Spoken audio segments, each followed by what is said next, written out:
Well, hello, EKN Nation. Rob Howden here alongside David Cole. It's been a while since we've been live here on the YouTube and Facebook channels with a new face-to-face show. David, I don't even know when the last one was. This is episode, 81. We've done a bunch of these face-to-face shows.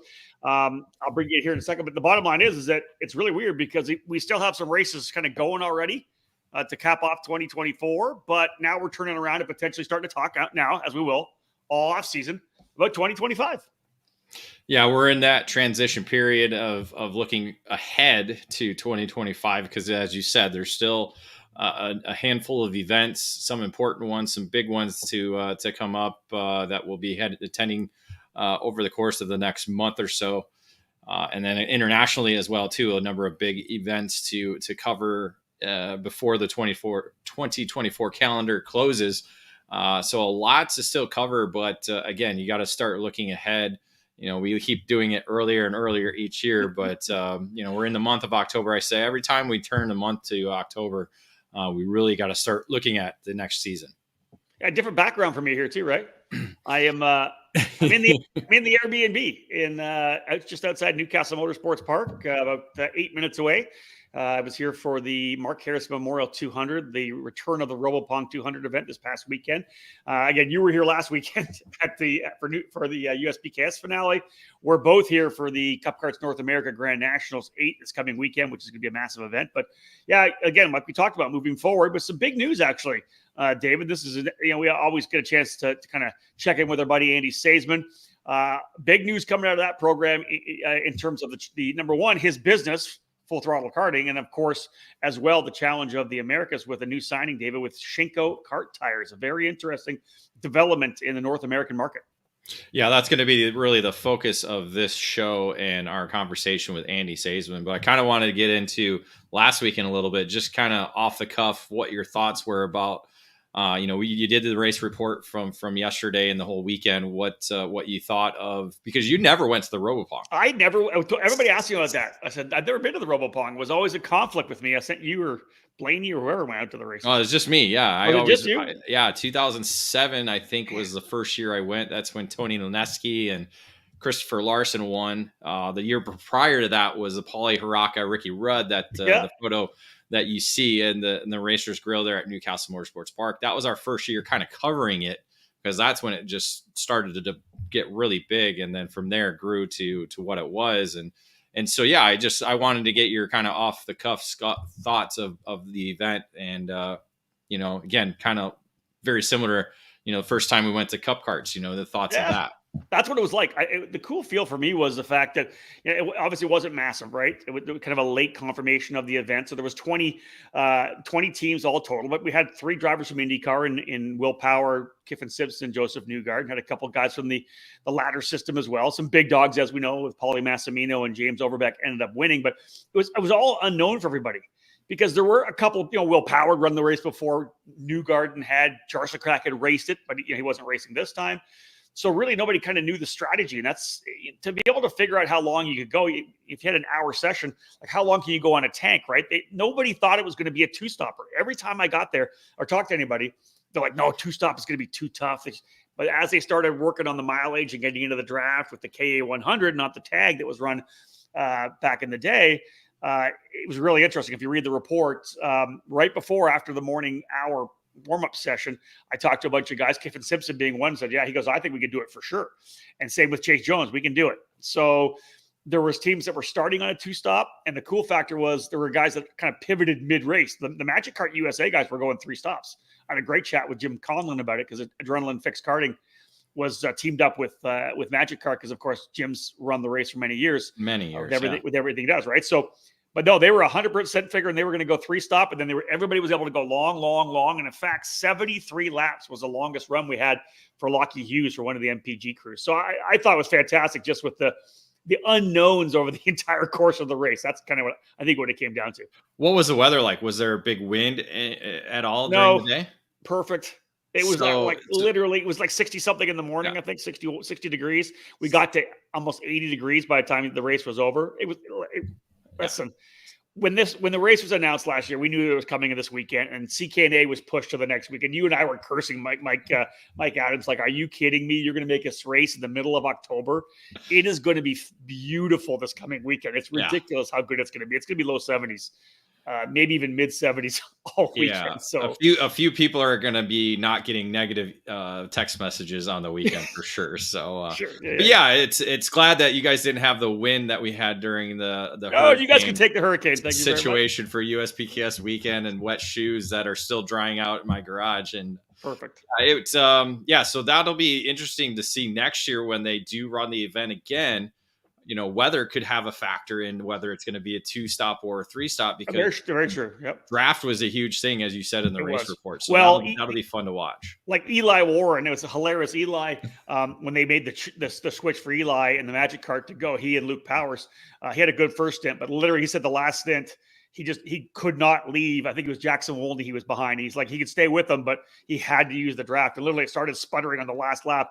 So he gets across the line, finishes the cool down lap. They brought all the top 5 back to start finish, and the car wouldn't refire. the tank was bone dry. That's fun. So again, they allowed everybody to refill the tank completely to the very top, and that's what they need to weigh everybody. Right. So I think it was a fantastic event. Everybody was super happy. Everybody said, "Hey, we're coming back." Jacob Abel told me earlier today, like, "We're coming back, and I'm going to make sure I'm prepped." Like this was a last minute deal for them to come. Well, yeah, and that's the thing. Like, a lot of these guys that are doing the car stuff, they're not kart prepped. You see like Will Power in the cart all the time. Like he has the ability to jump in the cart and be fast, where some of these guys have not been in a kart in a very long time, including, like myself and you. We have, aside from Labor Day weekend, we haven't been in the kart a very long time. Exactly so that, yeah. trying to put down a 70 lap stint with at near qualifying pace is pretty tough. I know. I don't know how they do it. It was pretty. I will say, Lockie said he was absolutely, like, I talked to him today too. He was, because I'm in pain. Like, and I think Chase Jones slept like 12 hours. Yeah. So did Braden Eves, because Braden ended up doing the front and the back, because he and Jimmy Simpson ended up going with a 2-stop. So Braden did probably 130 laps. And with his neck injury from Indy, he was just absolutely gassed. He said he was in massive pain. Chase slept all day. Well, the Ironman thing with Chase Jones and MPG Motorsports, that's the fun thing. We saw Jim Russell Jr. do that back in the Robopong days. So doing a 200 lap race in a IME X30, I think he got 198 laps or 196 laps in, because again, all by himself. Basically put a pit crew together while he was at the racetrack as well. Oh, wow. So okay. It's crazy. Well, Chase did say, goes midway through the race, like into the second half, he goes, "I was just in the zone. Like, I don't even know what was happening. I was just kind of getting into this groove and then at the end, you could see, if you watch some of the coverage, he was stretching his back. It was in the last couple laps. He said, I was dying. Like, my neck was so sore. So all in all, I think it was a great race. And I think it's going to be, I'm happy it's back, because, I'm working on an article, and I think I've talked about the fact that the major events are big. These fun, different events are really cool for the sport. And I think that this will be one that everybody's going to be able to look at again. It's going to get a lot of people out from Indianapolis will come out and watch this race, because we're going to get a lot more IndyCar drivers next year, some IMSA probably as well. So ideally, we're going to get a lot more drivers, and it's going to have a good focus on the sport as well. Yeah, maybe hopefully NASCAR, if they didn't race every weekend. Yeah, exactly. I don't think that's going to happen. Not at all. All So right. let's bring Seesemann in. Let's have a quick chat here. Let's get kind of underway with this show. Andy, thanks for joining us. I appreciate it. Give us a chance to kind of wrap up what happened this past weekend. But hey, man, big news for you. Number one, we'll get to the Challenge of the Americas later, expanding to 4 races with a bigger kind of gap this year, which I think is great. But news of the new Shinko Kart Tires program. I kind of, you kind of brought us into the loop a little bit. But first off, let's just give us your thoughts on something new. Well, first I want to address that was the first Ricky Rudd mention since 1974. What do you mean, 80s? He was in the 80s. You're in an Airbnb, and I never got an invite to stay with you. It kind of hurts my feelings. Well, all the bedrooms are full. We got a whole crew here. And David Cole apparently doesn't have a clothes dryer, because you could throw shoes in the dryer and dry them out in less than about 40 minutes. So yeah, sure. I just don't trust it. Oh, well, shrivel all up. I'm sure it doesn't trust you either, so that's just fine. Pretty much not. Yeah. So, Andy, the Shinko Racing Kart Tires, a new program. I get it. Obviously, 100% get it. Number one, we'll talk about the tire a little bit, but taking control of your destiny, expanding the FTK promotions, full throttle karting program. All in all, I think a great stroke for you guys, and to kind of get more control of your destiny, right? Oh yeah, that's fundamentally what it is. Like, I mean, we can go back how many years, and Rotax, who I was involved with for so many years, basically invented the current system, right? The engine, the tire, the program, everything is a package. You buy everything from them, yada, yada, yada. And then Rock did it, IAME did it, everybody's doing it. And now I was involved with those programs for many years. And then as time went on, as I get older and crankier, I just want to control my own destiny, right? I don't want to be so attached to something and have somebody, pull the strings on me and tell me what I have to do. I mean, look, the two biggest series in America changed their names to have the engine name attached to their series this year, one East and one West.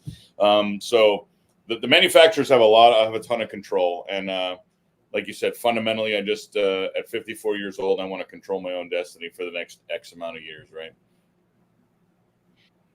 And one thing I think is interesting is, obviously, as we kind of dove into it, when you gave us some information, you could talk a little more about the whole Shinko tire program. You made a visit over there. You and Sean Beer made a visit to the factory. But it's a CIKFIA tire. It's on the radar. I realize that. That's it's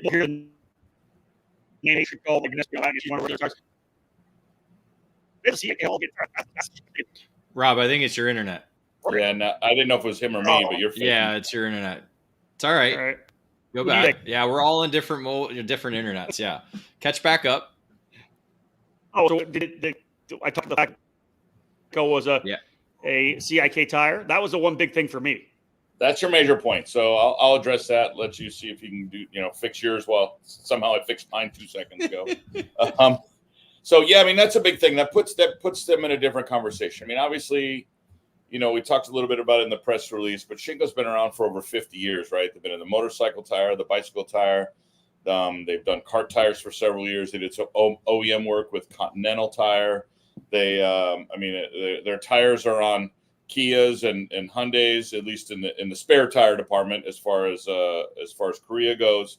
So I mean, they're no new player to the tire industry, right? So, but let's be honest, the minute you get put on that CIK list, the minute you go through the time, the effort, the expense, and we can talk about later, all about, ISO 9001, all the different manufacturing standards they have to conform to.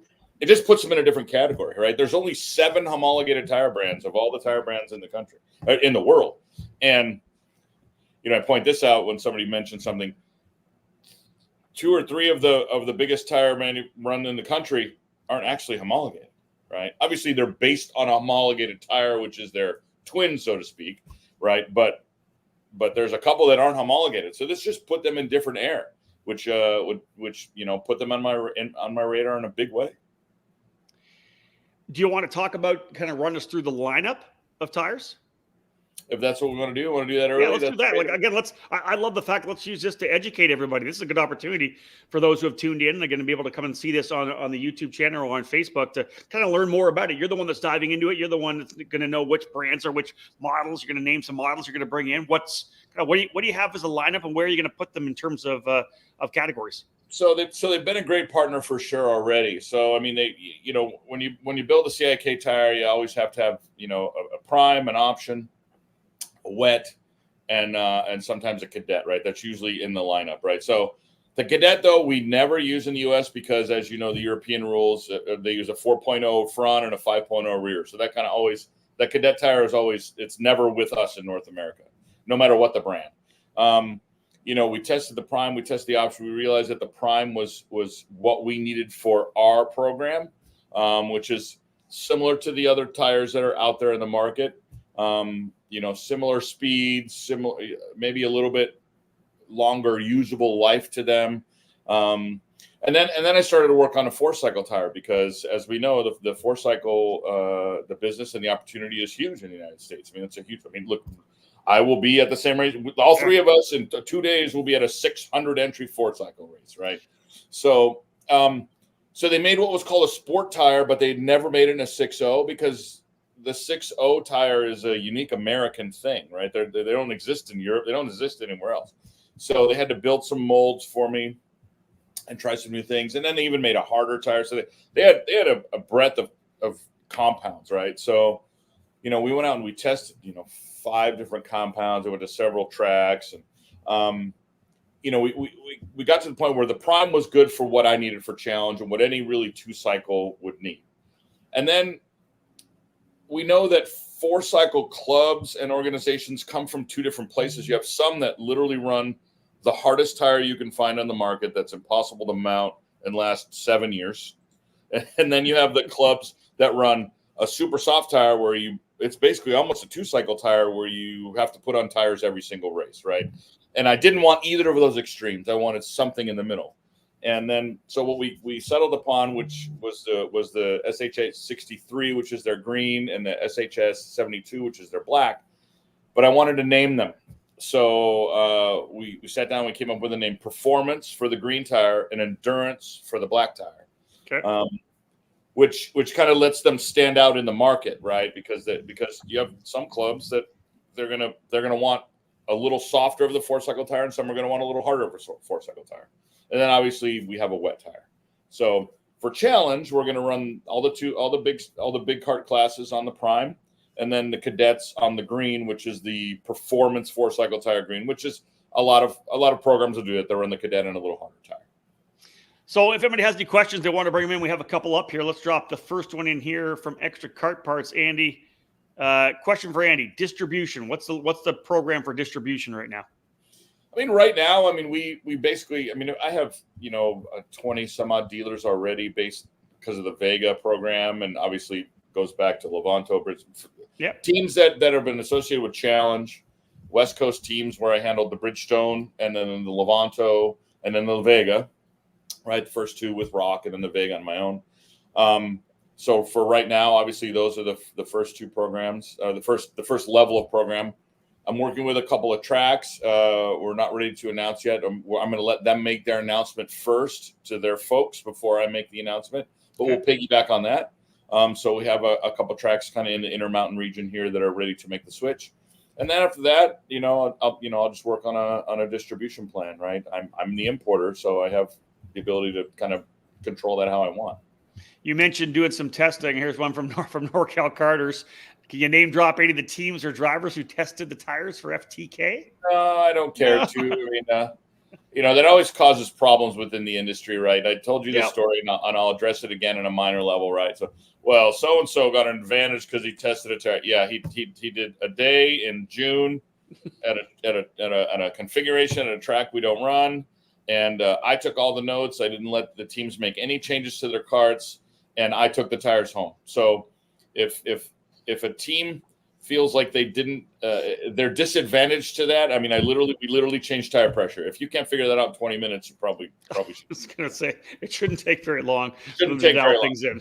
Like I said, we didn't touch the karts. But all we did was touch tire pressure. It was more about longevity and lap time. I didn't care what it really did. I wanted to know where that level was, how long it could go, what's the usable life of the tire, what the grip level was compared to existing tires out there. So all that stuff is really, it doesn't matter.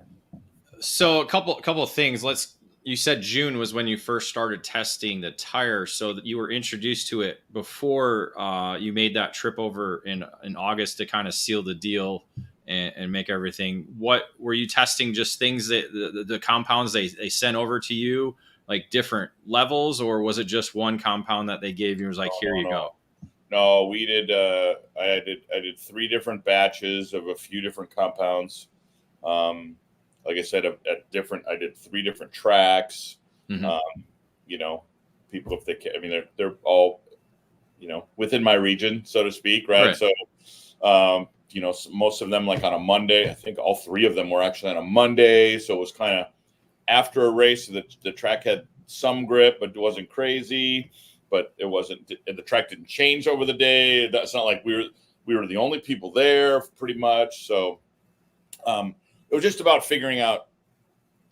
Okay, this tire fits, but it's too hard for what I want it to be, or it's too soft for what I want it to be, etc. So, like I said, they've been very great for me. Build a couple different compounds. You know, we've even talked about, you know, these compounds are great for them, but they're talking about as this. I mean, we're only 2 years away from another homologation. Let's be honest, right? I mean, so we may be in the same spot again in 2 years, like all manufacturers. We're all in the same boat every 3 years. So it was a great summer. I put 10,000 miles on my truck, but it was a great summer. Well, listen, Dave, let me throw in here. Like, so you did the testing. Obviously, the first question everybody's going to have is, how were the tires? Like, can you give us some feedback on what the guy said? I know you said you weren't doing you were doing some tire pressure changes, but was the feedback what you had hoped for in terms of what you were testing? Yeah, I mean, so the prime, I'll go to the prime. So it was, say, you know, I went to some tracks that use a couple other brands of tire. So the carts were optimized for that tire because they'd come just off a club race, right? We dropped our tire on, and it was a few tenths slower. Okay. Do I think that with some optimization of the cart, we can get it there? Yes, but that wasn't the point of the day. That wasn't the point of the test. I was happier with the prime putting 65 laps on a shifter at Utah and falling off 3/10. That to me is a gigantic win, right? I mean, let's be honest, most 2-cycle drivers don't use a tire beyond a first day, maybe a practice day. I mean, that's kind of the nature of where it is right now. But you got to at least get that. You can't have the thing, you know, fall off in 10 laps. You can't have a tire that after 10 laps is 4/10 down, after 20 laps is 8/10 down. We can't be there. And this is certainly not that. It has a much longer usable lifespan that we found. The same with the 4-stroke tire. It's probably like I said, it's in the middle. It's slower than the softer of 4-cycle tires, but it's harder than the hardest of 4-cycle tires. Both of them are actually in that sandwich, so to speak, right? Because I mean, right? We have the LeConte V, the Vega VAH, the Venco Blue, right? Those are all on the soft end of what would you call a 4-cycle tire. And on the hard end, you have like the MG makes their RL2 or RH2, which is almost a rental tire, right? Where, I mean, like you need a jackhammer to freaking mount the thing. You know, I mean they're so stiff and so hard, right? So both the compounds are in between, but they're certainly separated in their performance. Let's go to the tour. I know that you guys actually went over to the factory. Let's talk about the trip. It was 75 hours in Korea. It was literally you can make a movie like that. You could. I believe they called it The Hangover, but yeah. Yeah, Sean will be Doug. I'll be Zach Galifianakis, I guess. But, yeah, I mean, Sean and I took Sean Beer, as you know. I took him over. I mean, Sean's kind of our media guy, so he can at least take a picture or two and write some stuff down. And Sean has a unique perspective too, because he writes for CNC, a machining magazine. So he probably understands manufacturing better than I do, at least as far as what you need, as far as the restrictions, or at least the things you need. Anyway, so I took Sean. So, we got there, went to dinner, went to sleep, woke up, and Korea's not a huge country, right? So this is South Korea, not North Korea, not the one with the guy with the nuclear weapons, in the north, or the missile man, whatever they call him. So, Seoul's the capital, and we flew into Seoul, but all the manufacturing is really in the south. I mean, much like a lot of the U.S., you have the banking town and you have the manufacturing town, right? Or any industrialized country is kind of like that. So we flew into Seoul, and then the next day we drove down to Jinju, where the factory is, and we're there for 75 hours, but really the 7 or 8 hours we spent with the factory was the most important time of the whole thing. That's right? it. Yeah. The two different factories, they have the older factory that's been around for 50 years. They've built a new one where they have all the raw materials and all the mixing of the raw material. It's beautiful, right? Except for the fact it was 100 degrees and 97% humidity. But I don't know how I didn't lose 18 pounds. I mean, I may have, and then gain it all back the next week. But anyway, so I mean, and they're probably 10 or 15 minutes apart, right? The plan is to eventually expand the new factory and move everything there. But I mean, look, that those factories have 300 employees. I mean, it's a gigantic business. So we went there, had our meetings. I mean, we sat down, to give you the brief. I'll jump ahead of you, right? Shinko's been around for 50 years, been in motorcycle, bicycle, etc.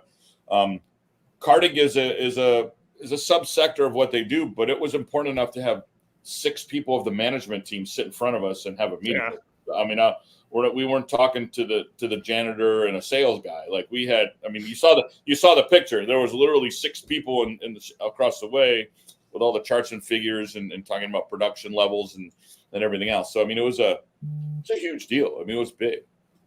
I mean, obviously that the next day, then we kind of made our way back and did some touring and some other stuff. But that was really the biggest part, the most important part of the trip for me, right? Yeah, I think one of the key things you're talking about is the fact that it seems like there's a really good working relationship. You know, they seem very willing to work with you in terms of, hey, what do we need to do? What do we need to evolve? Whether it's coming up with the compounds you want, working on some of the branding as well, the marketing side of it. It just seems like they're obviously very, very open and very willing and maybe even excited to be able to work with you and this market. Oh, for sure. I mean, you know, so my point of contact is Nick.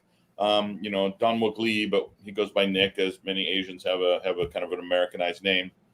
And Nick is an XF3 racer, right? Nick's a racer, right? Yeah. I mean, his last race in Europe, I think Nico Rosberg won the championship. So I mean, like he was kind of at the bottom end of the field, but he was still in that rare area, right? F3 still F3. You still have to figure out how to race the car, right? Yeah. So my point of contact there with the factory is Nick. So you already have a racer that's been working on this program in Asia, right, for some years. I don't know exactly how long he's been with the company, et cetera, but you get the point. So you have that, and then you have the manufacturing guys, the marketing guys, and everything else. So, I mean, it's a big deal to me to have that relationship, and he understands racing. It's not just a guy putting out tires. He understands racing. He understands the consistency issues, the performance issues, all the things we go through as racers that are way more important than just, you know, a tire that gets puts out for consumer use, so to speak, right? Okay. Is their ultimate goal to maybe be part of the World Championships or something like that? Long-term goal, you think? Yes, absolutely. It's going to take ramping up production, right? I mean, you can't go from this to this to this to this, right, overnight. But I mean, you know, the interesting thing to me is, from what we know over here from our former program, they were the official tire of the Rock Philippines. So you already had a major program worldwide that took on their tire as their tire, right? A program that usually doesn't license anyone else to do their deal for them, right? So yes, they're very forward thinking, have their eye on expansion. I mean, we talked about, you know, production levels and what they can produce quickly and long term, whether it be having to add production shifts to the factory. I mean, we had some very, very good productive conversations about where we can go here, but what that means worldwide. You know, worldwide, they also have an importer in Italy right now, an importer in Portugal. A Norwegian company actually reached out to me to get their information, so I put them in touch with one another. So there's already points around the globe that they're working on. This is not the only point. Can we then now kind of pivot and look over to the Challenge of the Americas and see how that's let's talk challenge. Let's obviously it's going to be the new spec tire for the Challenge of the Americas as well. Let's kind of roll into that where we are with the challenge as well, because I know, is class structure locked and loaded? Do we have any other classes potentially being added? Is there any scuttlebutt with the challenge? Well, you know, I mean, classes, I mean, we tried OKN last year. I just don't know what to do. I had one father reach out to me about OKN again for next year. And it seems like I mean, we all know the predominance 100cc and for the whole country, but it seems like the West Coast, anything beyond 100cc, that people they just don't want to race. I just don't. I looked at the entry to Rock Vegas this year, this yesterday or the day before, and it's like the GP classes have very, very little participation, right? It's all 100cc. And we've slowly seen that with the IAME stuff too, where there were 50, 60 X30s, and now they're in the 20s, right? I mean, whatever the series is, you're kind of seeing that strength. And the West Coast is kind of ahead of that curve. They've almost, like, except for maybe Pad Holder and a couple other small places, there's no 125 participation here. Would I love to add OKN? Would I love to have a sponsor come in and say, here's 25 grand, let's put a package together for OKN? I would welcome that in a heartbeat. Yeah. But as you know, been around races your whole life, to be a race promoter, to take 15% of the day and give it to a class that has no participation, it's a waste of time. Yeah, 100%. Do you want to walk through the schedule again? Like, let's obviously take an opportunity to kind of chat about it a little bit. I know that, we're a few months away. It's the last week of January, the first weekend of February, heading back to Tucson to start things off. So it's kind of been a place that we've been to the last number of years. But then, the first week of March, K1 circuit. That's obviously it's getting some action nowadays. I know you were down there this past weekend. What were your thoughts on K1 and bringing the challenge there? I'm excited. I mean, it's an incredible place, right? I mean, everybody says it's a joy to drive. It's a fast track. It is a fast track. The huge elevation change, right? So, the good thing for challenge is we don't run with one or two race directors, right? We have five, right? We have five very good experienced people. And to be honest, we're going to need all five of them on that track because there are some pretty big blind spots if you don't put people in the right spot. There's not one spot where you can see the entire track, not one spot. So you need different perspectives. So that was the biggest reason why I went there. I wanted to see, a big event like Tri-C being on the track. I wanted to see karts on the track. And then at the end of the day on Saturday, after they had done qualifying, I took Taylor, my race director, Josh Velaz, my assistant, Ashley, his wife, who does tech and tires for me, and Mike Smith and I, we spent an hour and a half on the track, like figuring out where we want to put race directors, where we want to put officials, come back into the paddock, how we're going to run things. Because we run a hot pit on that last session on Friday, which is nobody else does. So that adds another wrinkle to the thing, right? How are we going to do track limits? Because there's one area there. I guess SCUSA or ProKart, when they were there a couple of weeks ago, had a different opinion of track limits that Tri-C had an opinion. So there were two very different opinions of track limits. So we're going to have our own opinion on track limits. So we're certainly going to have to, lay the groundwork and put those rules into place. So just the place is amazing. I hope for Southern California's sake and for the teams that are down there, Tony, obviously Formula Works and Nash and Kartnick and Freckleton and Giebler and all those guys, right? I just hope that it gives them the shot in the arm that they need because they've been suffering for a while, right? But yeah, it's an amazing place right now. I already today when I was down there, I drove around and tried to find some hotels. I'm already working on trying to find hotel deals. The problem is they're pretty limited within 15 minutes. You can go a half hour and find a lot of them, but I like to keep my staff close. I don't, like you said, at the end of the day, after the three of us or maybe a couple others spend a few minutes in the trailer, last thing you want is a half hour drive. So, Yeah. No camping there probably, right? And there's no camping. Yeah, you're right. There's a bar on site though, which is also, trouble. So trouble for Eric. Yes. But anyway, there's a lot of pieces. So, but yeah, it's a very, very cool place. I mean, that's round two. So round one, Musselman Honda Circuit again in Tucson, as I said, end of January, start of February. Long time partner, Charlie does. 100%. Yeah, hold on. Charlie's already dropped a little. Yeah. I'll give a little Charlie love right there. There you go. Says we're excited because this will bring consistency for the industry, and that allows us to build on our knowledge of the tire and from a sales aspect. Yeah. Oh, Charlie, you've been watching Mad Men? You getting?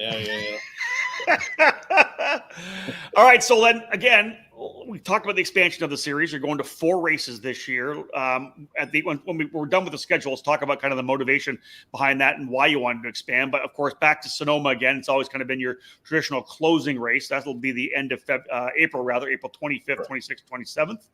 And then from there, this is the expansion, Andy, June 13th to 15th.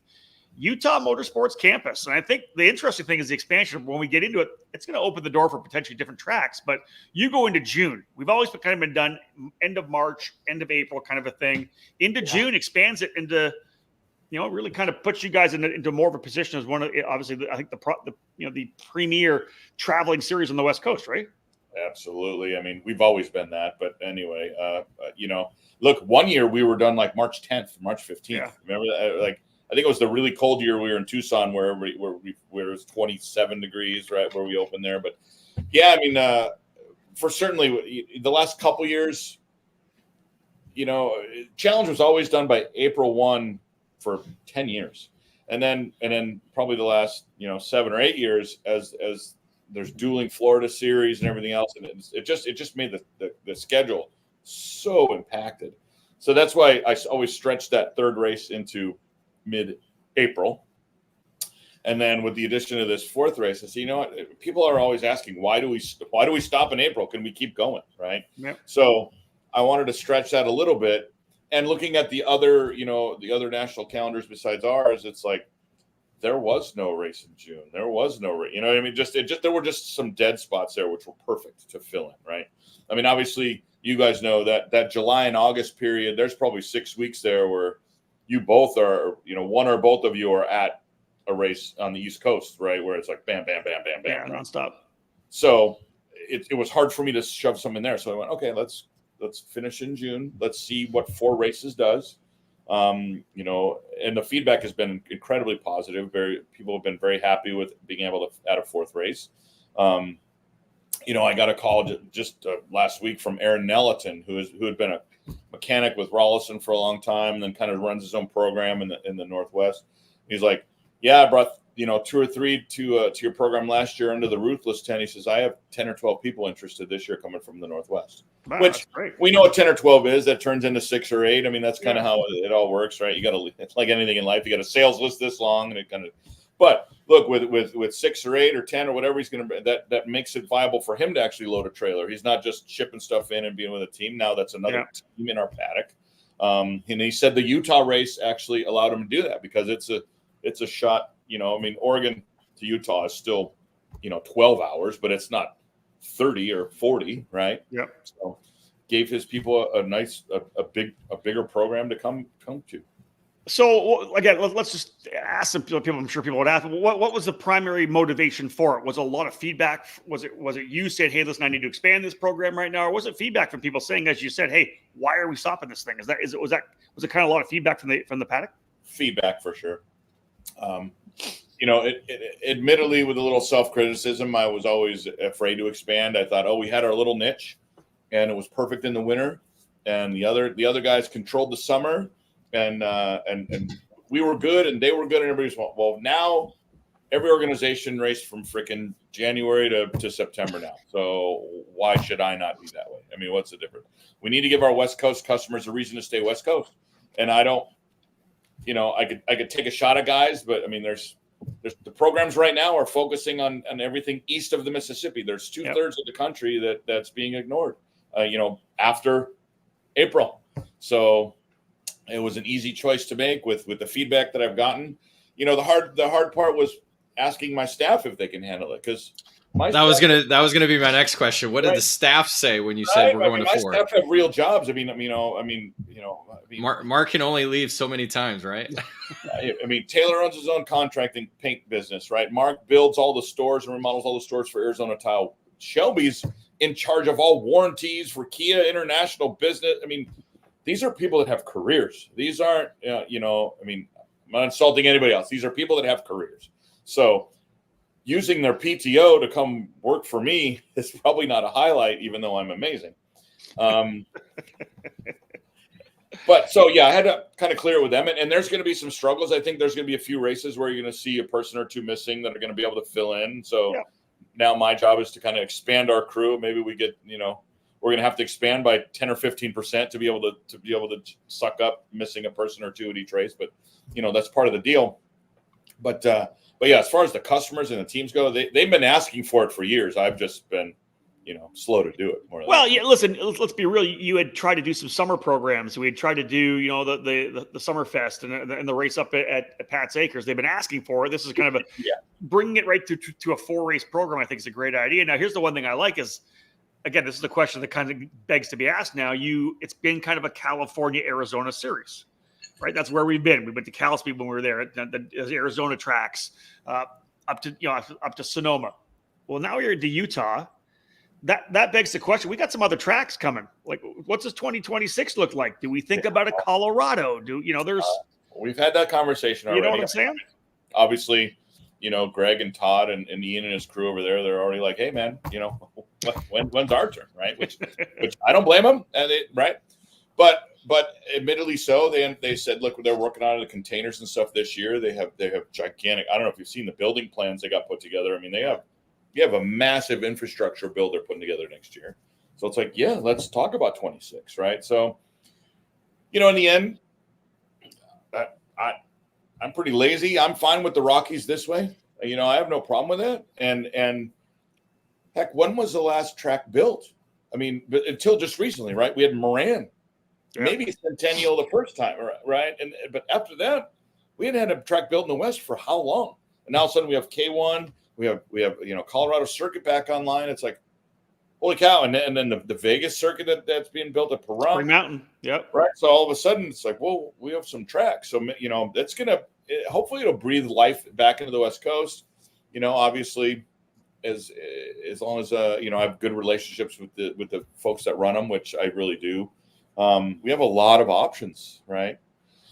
As you know, the biggest impact for us is when we start. So the weather seems like we're always gonna start in Arizona and Southern California, right? The weather is going to impact us coming to Utah in February.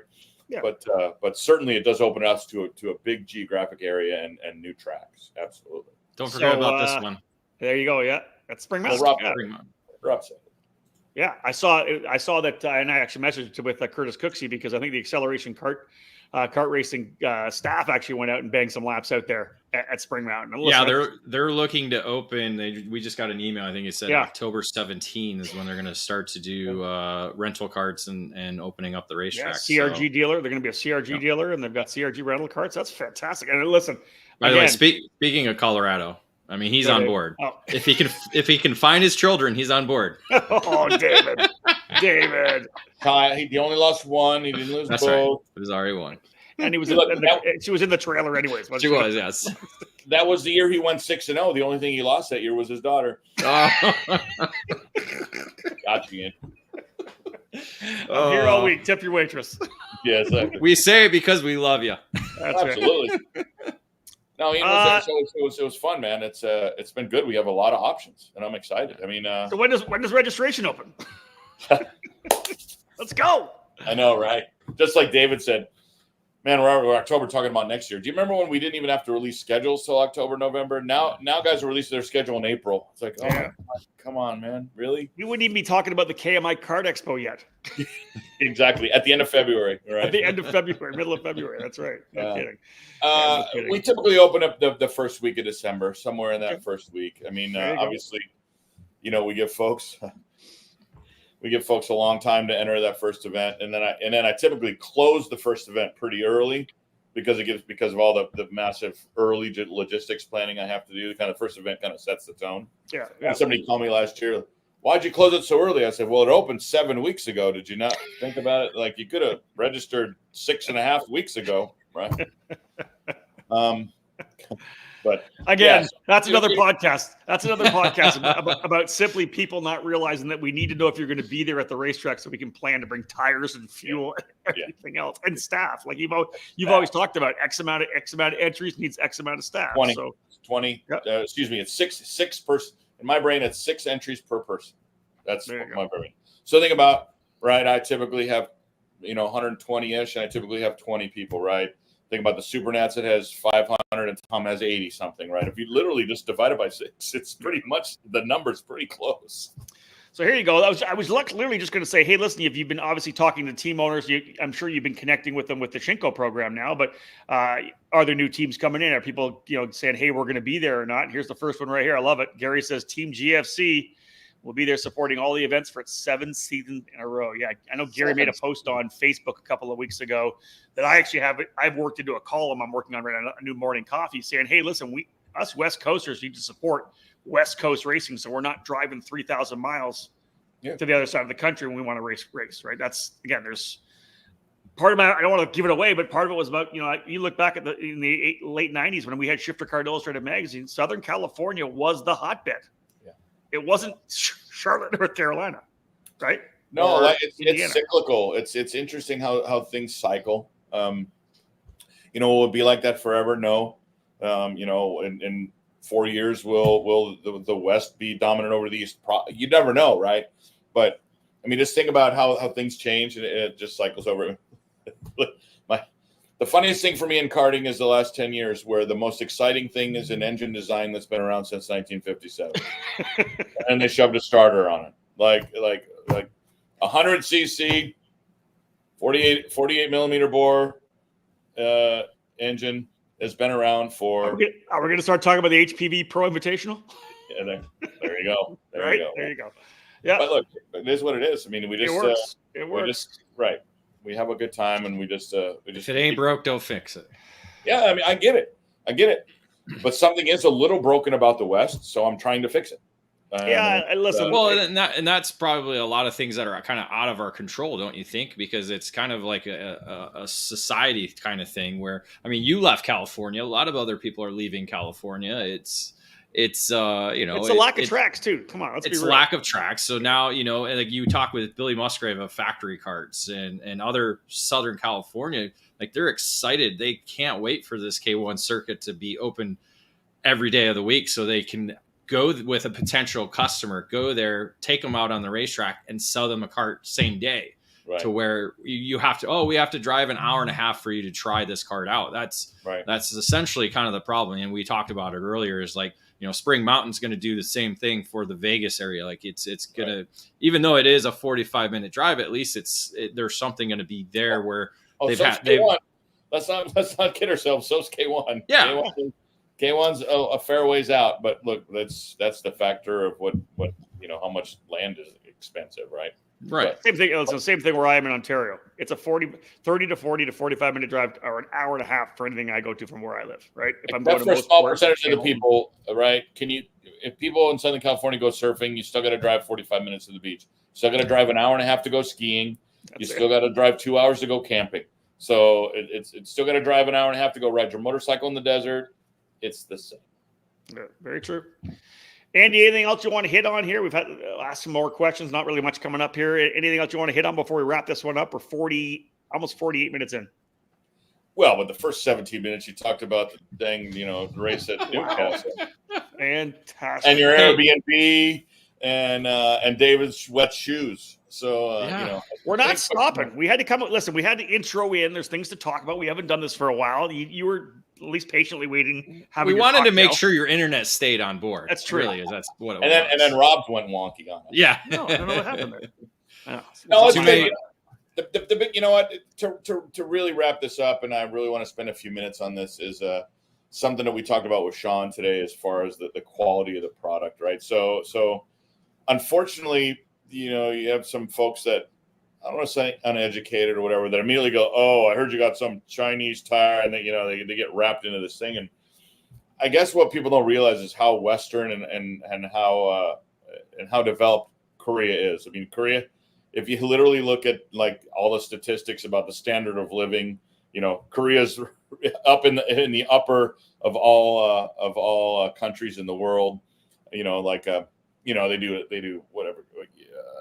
Income levels, right? And obviously, the United States is 1, 2, or 3 income level. Then you have a lot of Western countries, France, Spain, Italy, Korea are all on a level, and then Brazil's like way at the bottom, and then so you have different income levels. You have everybody has not us, but have Samsung phones in their pocket, which are made in Korea. They have LG appliances in their home. You saw the little thing I sent you today about cars, right? In the top car rankings, Kia and Hyundai are in the top of all the SUVs and all the cars. It's like, these are all Korean companies, guys. Like, there's this I don't want to call it racism. I don't want that term is ridiculous, but it's so overused it has no value anymore. But people need to recognize that there are other manufacturing countries that make good products, and this is one of them. And I just want to get over that, because I have had a tick of that come back from a few folks. And it's not a Chinese company. It's a Korean company. Made in Korea. I stood there at the factory in Korea. They've been around for 50 years, and they build very, very high quality products like a lot of other companies that are in that same country. So I think, we touched on the fact that they adhere to the highest standards of manufacturing. worldwide as far as ISO 9001, as far as CIK, what they have to go through for that. So this is not some fly-by-night. I didn't just call and say, hey, make the Andy tire, right? I mean, I'm selling the house brand. I didn't just invent a brand made by some factory somewhere. This is their brand that they put out for the world, and I'm proud and happy to be a part of that brand. Well, there you go. That's good stuff. And again, we're going to see it in action, not only at some club level events, but Challenge of the Americas kicking off at the end of January. It'll be a big debut. Absolutely, it will. Absolutely. Andy, thank you, man. I appreciate you taking some time for us. Thank you, and I'll see both of you guys in a couple days. I'll be here at Newcastle. Oh, you'll be at the Airbnb. I wasn't invited. Do you remember when I had the Airbnb in the 2012 Rotax Nationals? I invited you guys over for dinner. We can go for dinner, except for the fact that the races go till 10 o'clock every night this weekend. Then you better get Alicia cooking. Yeah, that's happening on Wednesday night. You can come over. Thursday night. We're having Thursday. spaghetti. Wednesday is Mexican. Wednesday's Mexican. Yeah. Thursday's. You're welcome to come over. Yeah. Okay, so you have a Mexican cook on Wednesday and Alicia on Thursday. Restaurant, I thought. No, we're going to Newcastle. Yeah, we're going to go with the big margarita bowls. Yeah. I haven't been to Newcastle since 2010. It's been a while. The shoe was painted red back then. I don't know if it still is. Well, it's was it Utah colors? Yeah.